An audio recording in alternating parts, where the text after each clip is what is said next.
a minha geração. Neste momento, quem é que são os grandes últimos decisores em qualquer questão? São os Estados. E neste caso, há uma ordem hegemónica que é controlada pelos Estados Unidos, poderá ser multipolar em breve, mas verdadeiramente as Nações Unidas e o próprio secretário-geral das Nações Unidas, que é português, confessa isso, não tem poder. É uma instituição, o direito internacional e o sistema internacional é um conjunto de pilares que estão vazios, estão ocos. Não tenho dúvidas que muito provavelmente chega ao Parlamento Europeu nestas eleições. Acho que é perigoso se começarmos a apostar nos extremos e esquecemos de onde se situa a maior parte das pessoas. Eu estou em crer, pelas conversas que também fomos tendo e as ações que fomos fazendo, a maior parte das pessoas são moderadas em grande parte das coisas, conseguem ter uma discussão.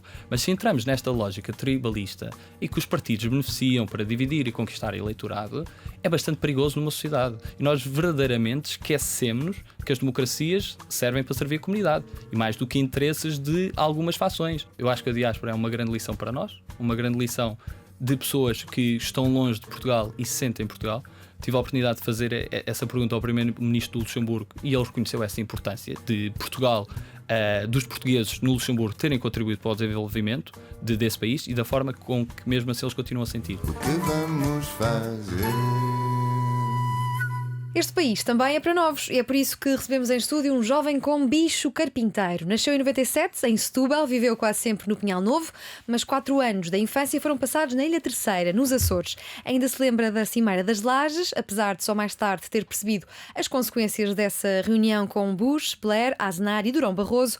Com 9 anos foi estudar para o Colégio Militar. Em 2015 entrou na Clássica para tirar Direito e hoje, além de investigador, é assistente convidado. Leciona Direito Internacional, Direito da União Europeia e Ciência Política.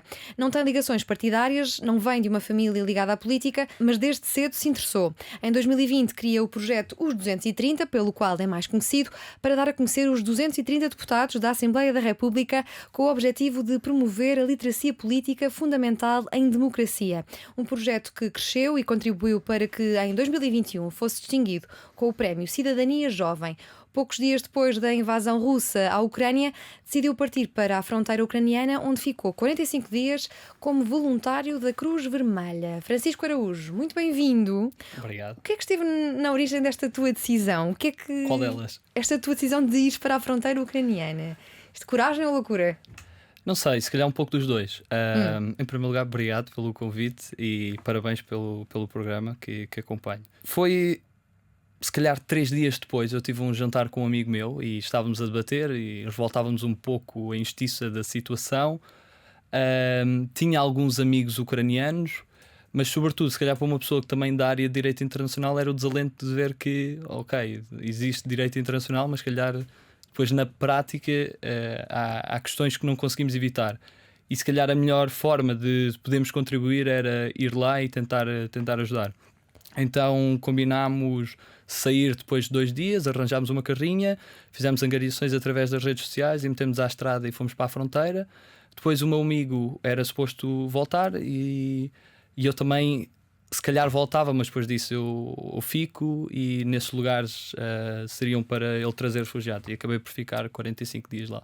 Mas a tua ideia inicial era ajudar, não era resolver? Era ajudar. Nunca pensaste. Era ajudar. Eu percebo. Não, a propotência não é assim tão grande, sim.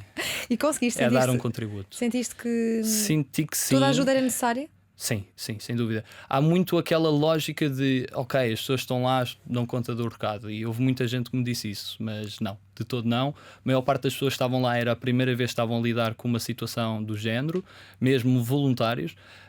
Eu senti que a maior importância não era das organizações grandes, se calhar até com maior dimensão para resolver alguns desses problemas, mas organizações locais e pessoas de países fronteira, sobretudo, mas também de outros países mais longe que estavam a fazer impossíveis às vezes e que estavam a improvisar. E aquilo era muito improvisar, aprender, recolher informação e tentar fazer melhor no dia a seguir. Era muito assim. Mas já tinhas mandado para tão longe?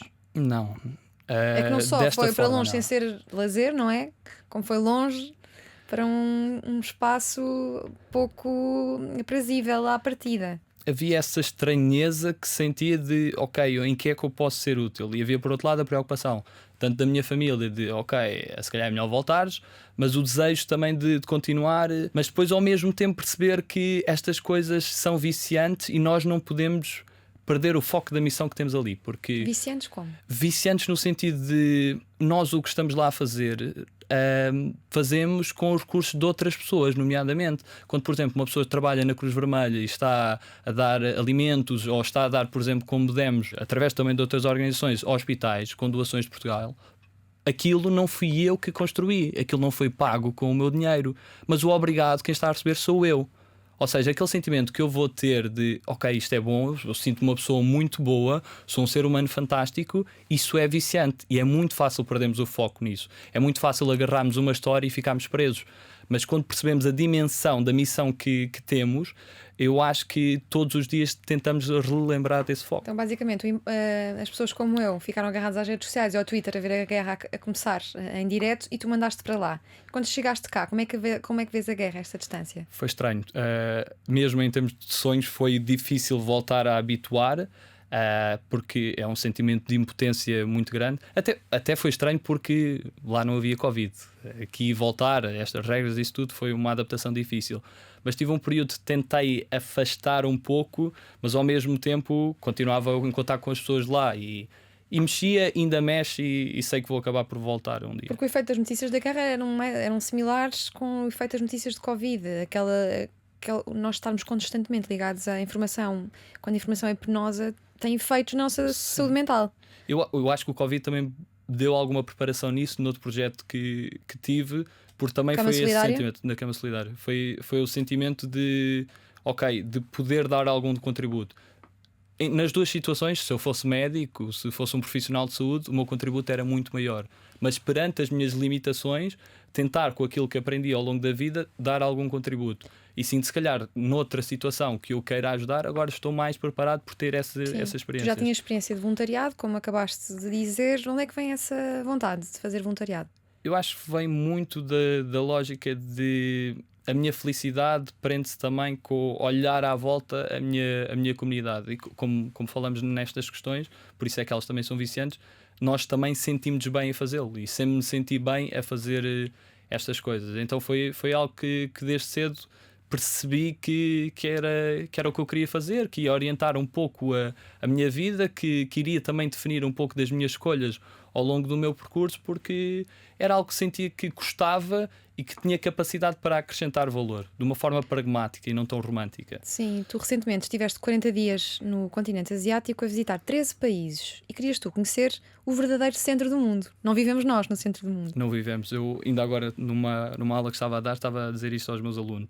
Há muito, nós quando lemos os livros do secundário ou quando fugimos essa leitura, os maias, nós tentamos agarrar naquelas versões Europa-América, e eu acho que nós temos uma versão redutora do mundo, uma versão Europa-América também do mundo, e achamos que isto é o mundo, isto é o centro do mundo, mas quando percebemos que grande parte da população se situa no ponto oposto, nos antípodas do nosso planeta, nós aí começamos a ganhar uma noção diferente. Apesar do centro económico ainda se dar muito na Europa, nos Estados Unidos, estamos a ver que o centro do mundo verdadeiramente não é aqui. E o que é que tu procuravas nesta experiência? Sei que conviveste com uma tribo indígena. Sim, vivi ainda uns dias com uma tribo indígena que conheci. Foi um bocado uma experiência fora da caixa, mas foi uma experiência emocionante. Como é que se consegue? Eles receberam-te bem? Receberam super bem. Não estranharam? Nós quase chorámos no final a despedir. Foi muito emocional. Foi um momento de aprendizagem incrível. Eu conheci-os aqui, em Portugal, os líderes, porque eles receberam um prémio da Gulbenkian. E então a Gulbenkian convidou-me para ir assistir à cerimónia e depois, no dia a seguir, havia um debate também com eles. E no final, eu tinha dito para um amigo que gostava de os ir ver e fui falar com eles. Eles disseram, vem, nós vamos fazer uma cerimónia para te receber. E passado um mês estava lá e eles sentiram isso, que cumpri a palavra que tinha dado e trataram-me lindamente. São indígenas com tecnologia? Como é que chegaste como é que conseguiste marcar o encontro? Tive que fazer várias pontes. A Gulbenkian fez a ponte com Ok. uma pessoa na Indonésia que tem contacto com essa comunidade indígena. E depois lá eles têm telemóveis, mas o contacto era feito por via de outras pessoas, porque não há muita gente que tenha conhecimento de inglês. Há muita gente também na tribo que não fala indonésio, fala mesmo um dialeto próprio, uns termos que fui tentando também aprender, mas necessitava também de tradutores. Mas é sentir que estou na outra ponta do mundo. Era a única pessoa que não era de lá, mas fui tratado muito, mas mesmo muito bem. No Brasil, os povos indígenas são quase um terço dos ativistas assassinados. Onde é que falha a sociedade com estes povos? Eu acho que falha a sociedade ao perceber que tem que olhar para eles de uma maneira mais humana e não de um tratamento. E essa discussão já vem desde trás, vem desde até debates, até da própria origem do direito internacional, os debates Valladolid, em que nós percebemos que eles também são humanos, têm direitos humanos, mas têm acima de tudo especificidades, uma forma diferente de ver a vida, uma relação diferente com a natureza que tem que ser acautelada. E isso, curiosamente, no Brasil há uma decisão recente que vem reconhecer esses direitos.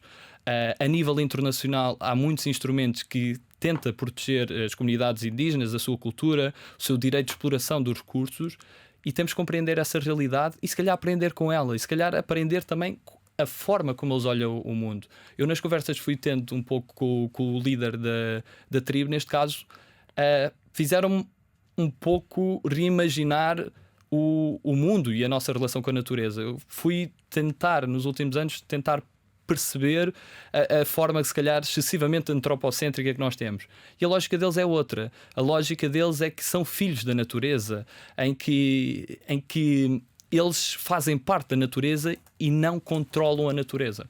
E eu acho que às vezes esquecemos de coisas básicas que eles nos relembram. E quando se descentraliza esta nossa existência ocidental, como é que se regressa depois ao Ocidente? Muito diferente. Sim, é muito diferente, ainda me estou a habituar a muitas coisas culturais e perceber também que dentro da Ásia há culturas completamente diferentes e tive a oportunidade de experienciar essas diferenças, mas com um sentimento maior mundo, de perceber o mundo, porque se nós queremos contribuir para mudar de alguma forma o mundo, não entrando num discurso Miss Universo, mas temos que o perceber, porque nós não podemos mudar uma coisa que não entendemos. Nós não podemos tentar chegar a compromissos se não compreendemos as diferentes maneiras de pensar. Uma das coisas, por exemplo, numa mesquita em Oman, ter uma pessoa que me diz: ok, eu estou-te aqui a explicar o Islão e eu vejo o Islão desta forma, mas ao mesmo tempo eu não te quero impor o Islão, da mesma forma que eu não espero que venham outras pessoas tentar me impor democracia e direitos humanos, é uma coisa que uma pessoa no dia-a-dia não está habituada a ouvir. E em vez, se calhar, de estigmatizar ou de entrar em algum tipo de atitude, tentar desconstruir este pensamento. E é uma dúvida que eu tenho de perceber porque é que, por razões geográficas, sobretudo, culturais, porque é que nós, algumas coisas, seguimos caminhos diferentes. Onde é que podemos encontrar pontos comuns e onde é que encontramos esta harmonização? Por exemplo, os direitos humanos, para mim, é um ponto essencial, mas é um ponto que tem que ser construído. E tu, já percebemos aqui que tu adoras viajar e conhecer novas culturas. E há uma curiosidade que é, em cada capital que tu passas, fazes questão de procurar o Parlamento e perceber como é que funciona o sistema político de cada país. Porquê? E há alguma. Tem que ver, naturalmente, parece-me, com essa tua vontade de conhecer mais sobre o mundo e sobre o direito internacional também.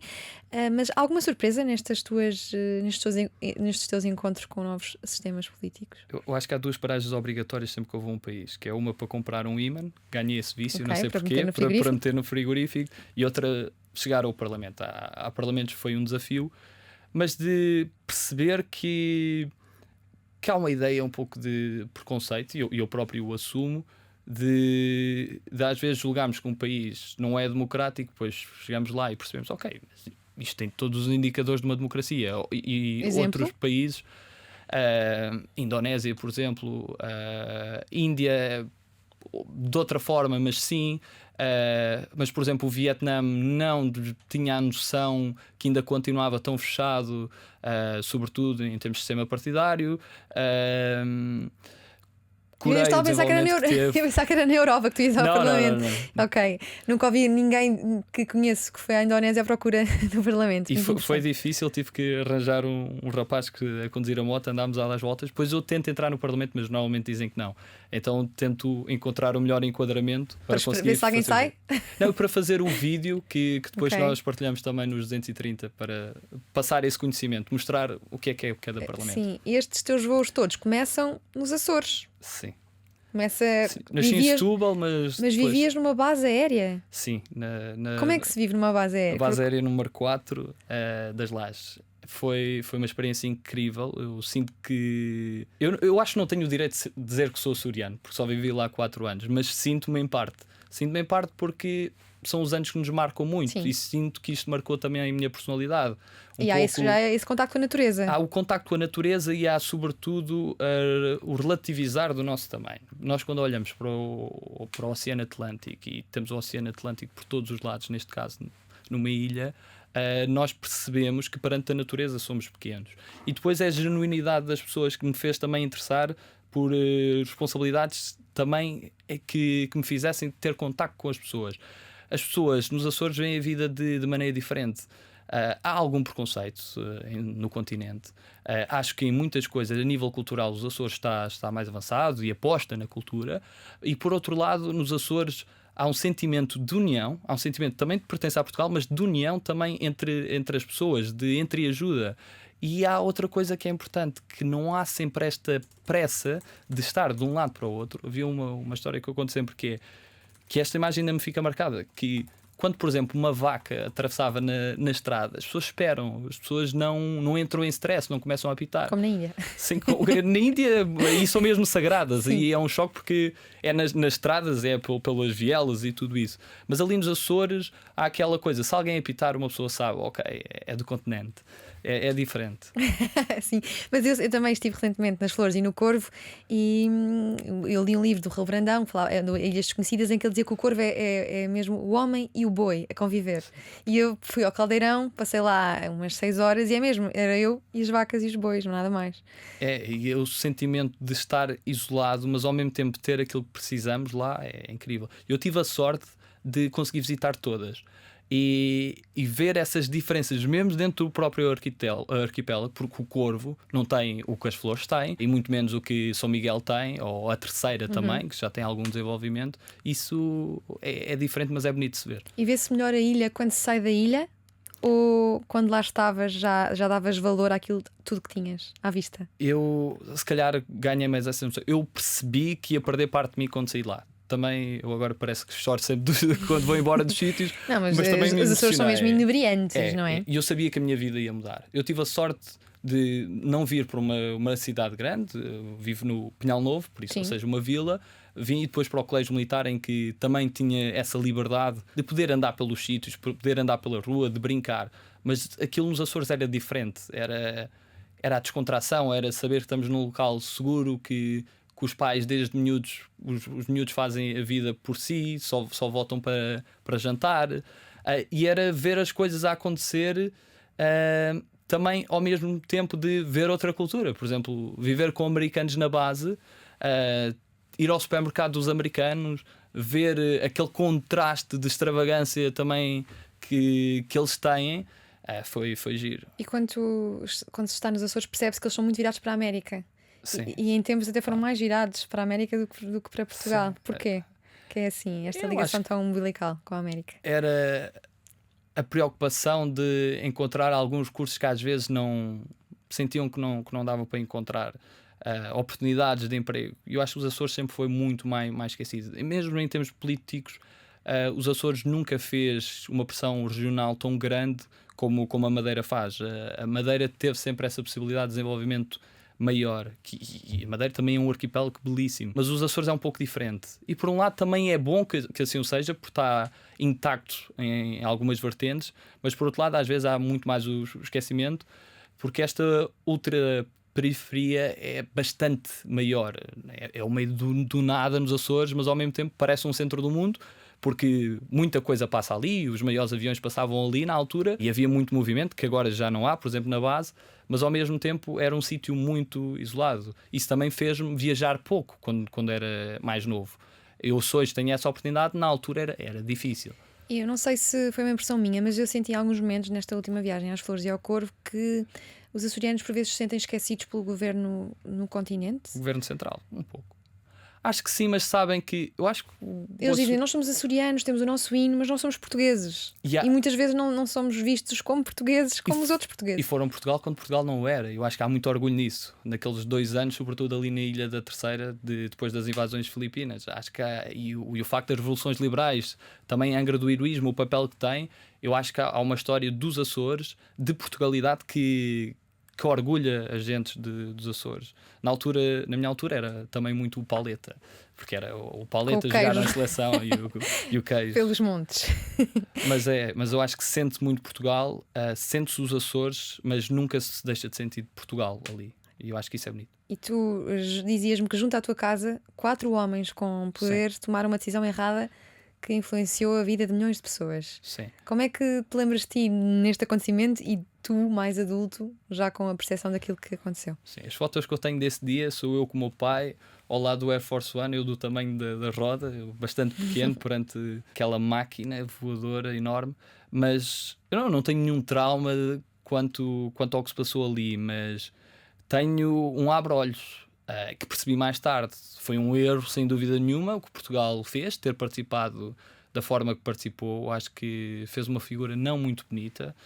Neste caso, há que culpar também o primeiro-ministro da altura e, sobretudo, perceber que poucas pessoas conseguem decidir invadir um país por uma razão claramente errada, premeditada, como vimos também com os casos que foram julgados a nível nacional no Reino Unido e todos os instrumentos que o Estado tinha ao serviço de uma causa que era errada, e perceber que, ok, isto aqui resume-se a uma questão: poder.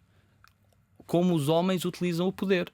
Nós canalizamos, e neste caso 4 regimes democráticos, canalizamos em algumas pessoas, às vezes temos ou não ferramentas de escrutínio que são importantes, mas a importância dessas pessoas terem valores, terem ética, terem esta vertente humana e de saberem bater o pé a dizer, por mais que seja o interesse que outra pessoa me diga, eu não faço isso porque eu não tenho o direito de invadir outro país, não tenho o direito de perturbar a vida de outro povo. E eu acho que isso foi um pouco o abre-olhos de perceber, ok, se calhar o que está mal é serem estas as pessoas que lá estavam. Se calhar se fossem 4 pessoas diferentes, a decisão seria outra. Desde pequenino que andas envolvido em guerras, já viste? Parece Olha, um pouco. nós, enquanto te ouvimos, percebemos que tens um sentido crítico apurado. No entanto, nunca enverdaste por nenhum partido. Não. Porquê? Liberdade de pensamento. Nunca nenhum te seduziu? Não, eu se calhar poderia ter sido cativado pelo PCP, porque quando cresci no Pinhal Novo, antes de ir para os Açores, Sim, tem um forte eu abria a comunista. janela e tinha a sede do Partido Comunista à minha frente. Mas não houve nenhum partido que me conseguisse cativar. Eu fiz essa reflexão, talvez aos 14 anos, perceber se deveria ou não ir para uma juventude partidária, mas acabei por decidir que não. Acho que ainda há alguns vícios que não me iria deixar contente. E sentia que não iria estimular tanto a minha liberdade de pensamento. Porque o que pode acontecer, e acho que acontece com muitas pessoas da nossa geração, neste caso, é que acabam por perceber que se fizerem esse percurso é mais difícil mais tarde mudarem. Ou seja, vai ser uma espécie de teoria de rotulagem. Uma pessoa é rotulada como aquele partido e vai começar a pensar também como aquele partido, por muito desenvolva o sentido crítico. E o que acaba por acontecer é que, se calhar, uma pessoa, se eu com esta idade agora quisesse mudar de partido, tinha visto, por exemplo, tinha vindo da Ásia e tinha mudado, será que eu depois de fazer um percurso e ter várias funções ia pensar, ok, vou começar de novo? Eu acho que há muitas pessoas que têm a Mas coragem com de liberdade fazer de pensamento isso. conseguimos fazer mudança? Em Conseguimos Portugal fazer, parece que tudo gira à volta dos partidos, não é? Se quiseres fazer alguma coisa, que seres candidato a alguma coisa, tens de fazer parte de um partido. É um erro da nossa democracia, sem dúvida. Eu não tenho aquele discurso contra os partidos. Acho que isso é um discurso bastante perigoso. Basta ver quem o dizia antigamente. Mas, ao mesmo tempo, acho que há uma partidocracia em Portugal e há necessidade de corrigir isso. Não se percebe porque é que não há acesso a determinadas funções para pessoas independentes. Acho que foi um grande passo os movimentos independentes, mesmo com as limitações que eles ainda têm, de recursos e não só. Mas foi um passo para mudar, por exemplo, algumas perspectivas no poder local e das pessoas sentirem, ok, eu estou a criticar, eu posso fazer parte, porque senão as pessoas vão ter sempre o argumento, não, mas aquilo é deles, aquilo está naquele grupinho, naquele clube fechado. Assim podemos dizer a qualquer cidadão: não, faz tu. Tentas sempre fugir de bolhas. Como, Sim. porquê? E é possível, tendo estudado na clássica e trabalhando lá, que Sim. também acaba por ser uma bolha. A clássica é uma bolha, mas é uma bolha com várias bolhas, porque é uma faculdade muito grande. Aí eu acho que é importante Vários mesmo núcleos. vários núcleos, pessoas de diferentes visões, diferentes quadrantes, seja políticos, seja económicos. É muito diferente, mas ao mesmo tempo fecha-se muito dentro de si. É um erro que comete ainda, e que há muitas faculdades que cometem, mas há esse desafio constante de, mesmo com os meus amigos, tentar ter pessoas diferentes e tentar não me fechar, porque sempre tentei fugir disso numa perspectiva de: ok, quero crescer e não quero deixar-me só absorver pelo meio à minha volta, quero ver mundo. E por isso é que tento, quando eu não gosto de sentir preso, não gosto de sentir numa zona que estou completamente confortável. Por isso é que gosto de mudar, de fazer outras coisas, para não estar em bolhas. Olha, o que é que nós ganharíamos, Francisco, em ter uma ordem jurídica internacional? Ganharíamos muita coisa. Eu acho que finalmente os discursos Miss Universo seriam algo mais realistas. O que é que, o discurso Miss Universo são cassetes, não é? Que os Sim, políticos sim. Não, mas é aquele despejam. discurso de acabar com a fome, paz no mundo. São coisas que, se formos ver bem, toda a gente acha que não é possível, mas é possível, porque há um facto que é inegável, que é: quem cria essas coisas são as pessoas, e as pessoas somos nós, ainda é a nossa espécie, ou seja, nós podemos fazer essa mudança. Agora, necessitamos de compromissos, e esses compromissos são possíveis se nós os fizermos. Mas o que é que seria então uma ordem jurídica internacional? É verdadeiramente ter uma vinculação dos próprios Estados. Neste momento, quem é que são os grandes últimos decisores em qualquer questão? São os Estados. E neste caso há uma ordem hegemónica que é controlada pelos Estados Unidos, poderá ser multipolar em breve, mas verdadeiramente as Nações Unidas, e o próprio secretário-geral das Nações Unidas, que é português, confessa isso, não tem poder. É uma instituição, o direito internacional e o sistema internacional é um conjunto de pilares que estão vazios, estão ocos, e que infelizmente não conseguem fazer mudança. Vemos isto na guerra da Ucrânia, vemos isto, acima de tudo, pela postura de várias potências se recusarem submeter-se à jurisdição de tribunais internacionais, como o Tribunal Penal Internacional, o Tribunal Internacional de Justiça. Isso preocupa-me, porque verdadeiramente nós percebemos que ganhamos todos em ter este comportamento holístico, de perceber que nós temos que dedicar alguma soberania num respeito de uma lógica subsidiária, ou seja, não é controlar tudo num governo mundial, mas de abdicar de alguma soberania dos Estados em dose adequada para conseguirmos harmonizar este planeta, para conseguirmos responder a questões globais. Qualquer questão que nós ouvimos com uma grande dimensão, nomeadamente alterações climáticas, direitos humanos, questões de conflitos armados, são resolvidas se nós tivermos verdadeiramente uma ordem universal. Porque é que nós, enquanto particulares, não andamos todos aí à bulha, não decidimos fazer justiça pelas próprias mãos? Porque Mas como é que deixámos se, isso como é que se organizaria intermediários. essa ordem? Como as Nações Unidas funcionasse, com um Conselho de Segurança diferente.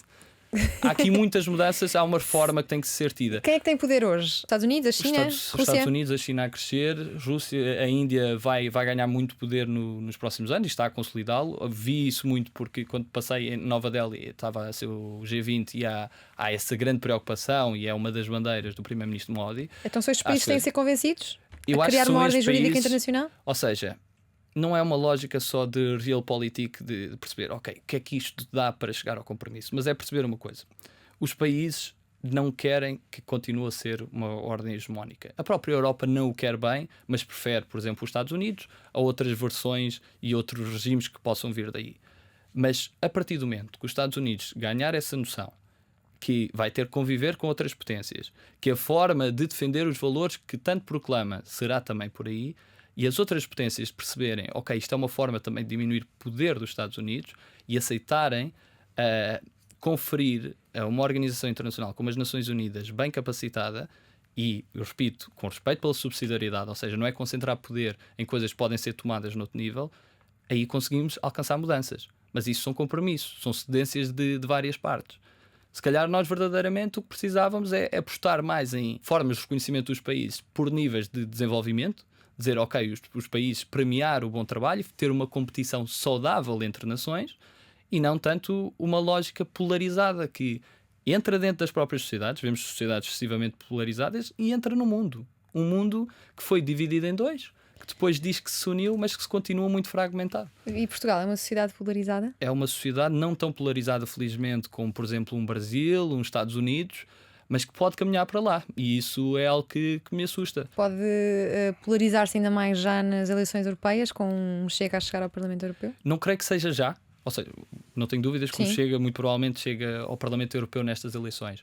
Acho que é perigoso se começarmos a apostar nos extremos e esquecermos de onde se situa a maior parte das pessoas. Eu estou em crer, pelas conversas que também fomos tendo e as ações que fomos fazendo, a maior parte das pessoas são moderadas em grande parte das coisas, conseguem ter uma discussão. Mas se entramos nesta lógica tribalista e que os partidos beneficiam para dividir e conquistar eleitorado, é bastante perigoso numa sociedade. E nós verdadeiramente esquecemos que as democracias servem para servir a comunidade e mais do que interesses de algumas fações. Uma verdadeira democracia beneficia se nós tivermos diversidade, mas só houver um verdadeiro debate. E em muitas coisas nós desaprendemos a debater. As nossas sociedades já não estão tão aptas a esse debate. Não estou a dizer que não éramos polarizados antes. A seguir ao 25 de Abril também éramos muito polarizados. Temos várias fases na nossa história. Agora, este discurso entrincheirado não beneficia ninguém. Essa lógica de rotularmos a outra pessoa ou de temos uma lógica manicaísta de esquerda em direita em que um é bom, o outro é mau, faz lembrar os filmes de cowboys. Não faz sentido em 2023. Um bocado a política em Portugal e o futebol também, não é? Sim. Olha, diversidade cultural e patriotismo podem conviver alegremente? Podem conviver, sem dúvida. Costumo dizer, eu acho que há muito. Há agora o receio de se falar de patriotismo, porque se associa a ideais virtuais. A nacionalismo. Qual é a diferença entre patriotismo e nacionalismo? A melhor forma que encontrei para explicar a diferença entre nacionalismo e patriotismo é ver o patriotismo como um amor sóbrio e o nacionalismo como um amor tóxico. É a mesma forma como uma relação. Basicamente, no nacionalismo há este sentimento que há um país, neste caso, uma nação que é melhor do que todas as outras, que não precisa de conviver com outras, ela tem que ser pura. E depois há o patriotismo, que é uma questão completamente diferente. É ter orgulho da própria história, reconhecer os erros da própria história, mas acima de tudo, quando uma pessoa gosta de uma pessoa, como por exemplo uma mãe ou um pai gostam de um filho, eles querem que o filho seja melhor. Não é um amor só de um pai babado.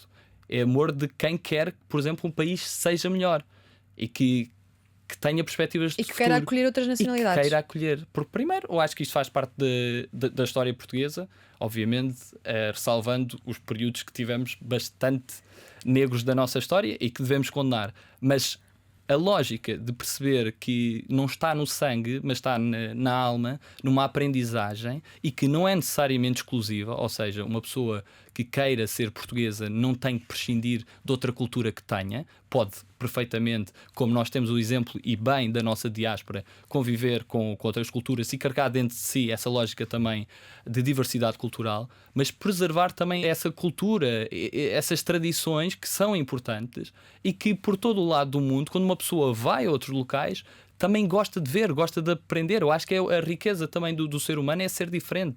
Nós não queremos, e só algum dia existir uma ordem universal, uma ordem internacional que não seja uniforme, que não seja baseada numa uniformização do globo.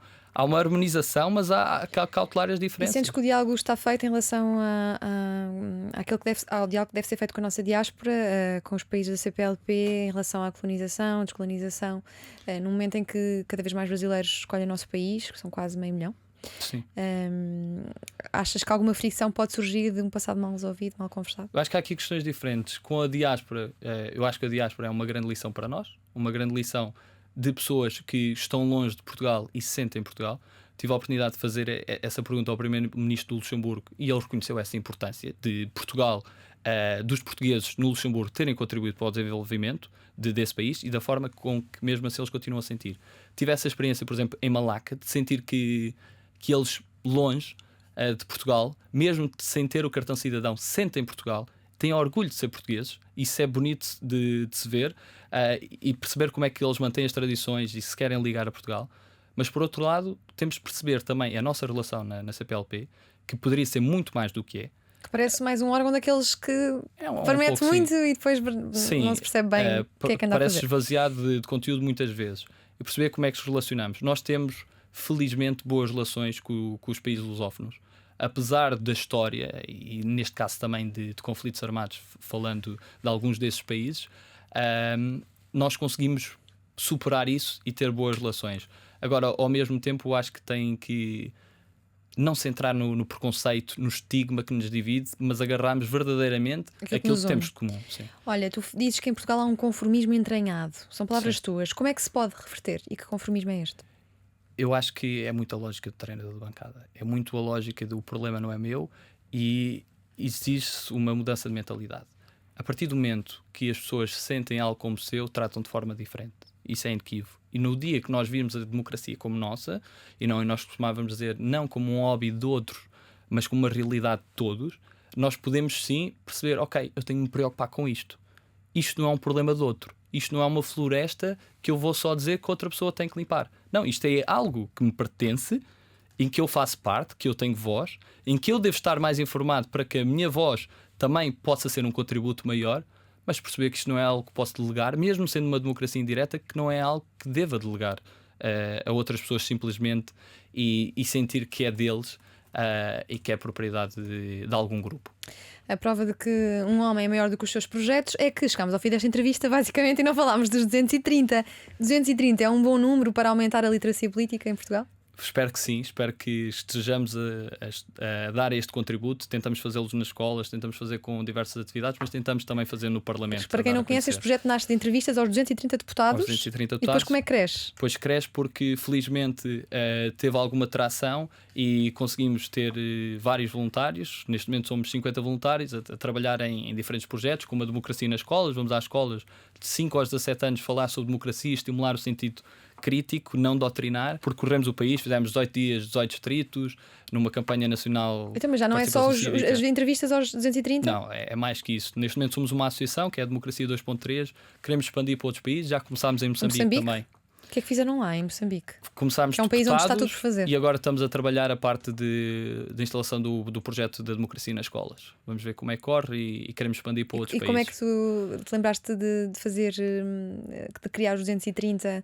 O tal bichinho carpinteiro, que já ficou aqui bem explícito ao longo desta entrevista. Era esse sentimento de querer contribuir para a democracia e fazer de uma forma que não fosse partidária. Pensei em várias coisas e discutia-se muito que ninguém sabia em quem estava a votar e ninguém sabia quem é que eram os deputados que representavam.